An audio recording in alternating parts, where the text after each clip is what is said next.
This is my stair stringer wedge jig. It makes a wedge like this. I use this one to mix some polyurethane. I think that's why it's colored like that, but that's what the wedge looks like. And you start with a piece of material that's typically I use a piece of poplar, 1x6 or so, and I make it 8 inches long, and I stick it in there and run it through the saw, and then flip it over and run it through the saw, and that gives me this wedge. This is the jig that I use to route the stringers, and I did make this and just got a piece of oak screwed to it as a fence. And there's a couple important things on here. This is 90 degrees. The top of the stair and the front of the riser is at 90 degrees. This front of the riser is parallel to this edge of the plywood.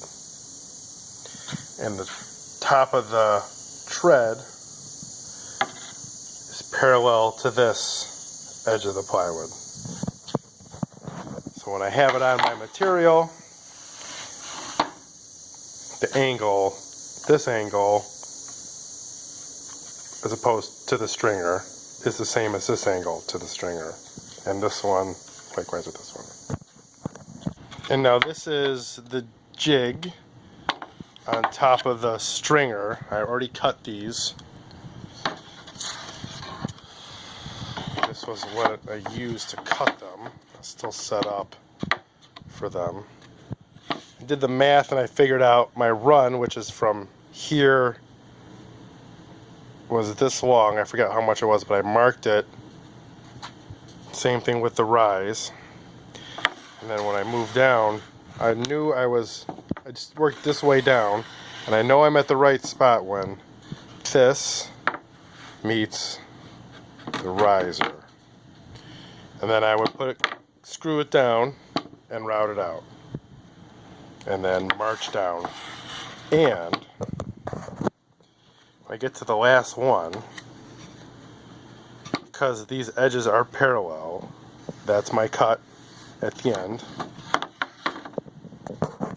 And if I want to make it less, still the same angle, and because these are parallel, when I'm laying out for my rise and run to mount the fence on this, I can measure out here with a regular carpenter's framing square, get my run and rise, and that gives me the angle that it's at.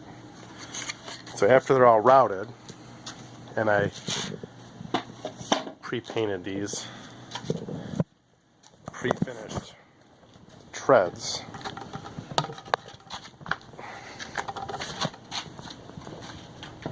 stair treads are almost always 1 inch thick. So I'll put the tread in.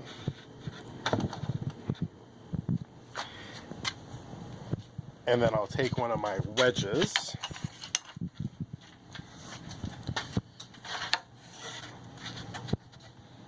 and it goes in like so. And then the riser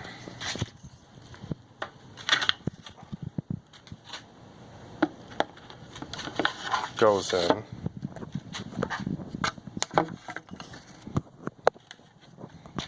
And it too gets a wedge. Now typically I would drive that wedge home and I might have to cut off the excess, but I would then put screws along this connection. And then where the riser meets the bottom of the tread, I'll either put construction adhesive or sometimes a block, like a strip of like a 3/4 by 3/4 strip of wood, glued and nailed on the back. This is the back side of the stairs I finished going up to the second floor. See, that's the riser. That's the tread. I screwed them. And those are the wedges. And now the whole staircase is screwed into the framing. And that white stuff is construction adhesive they use on putting it together. This is the front side of the stairs. And I'm going to put a piece of oak cove underneath those.